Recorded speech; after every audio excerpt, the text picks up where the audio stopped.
হত্যার হুমকি বাঁধনকে।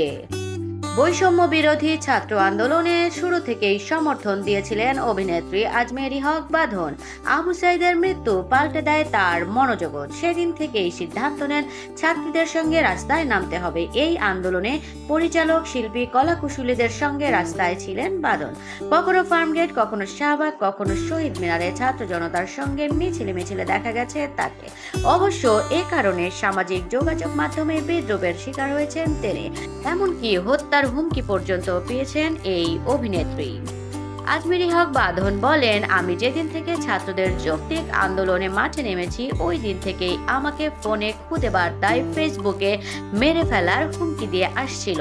অ্যাসিডও মারতে চেয়েছে আমাকে। আমি ভয় পাইনি, কারণ একসঙ্গে আন্দোলনের দিনগুলো ছাত্রছাত্রীদের চোখে মুখে যে আগুন দেখেছি, আমি নিজেই তাদের কাছ থেকে অনেক সাহস সঞ্চয় করেছি। বাঁধনের সবচেয়ে কষ্ট দিয়েছে একজন সহশিল্পীর আচরণ। তিনি বলেন, বলতেও খুব খারাপ লাগে, সহশিল্পীদের মধ্যে অনেকে আমার সঙ্গে কাজে হয়েছে।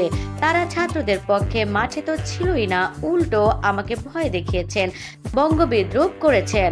তাদের এমন কাজে আমি অনেক কষ্ট পেয়েছিলাম। তবে তাদের প্রতি এখন আর আমার কোনো বিদ্বেষ নেই। প্রতিহিংসা মানুষ দেশকে পিছিয়ে দেয়।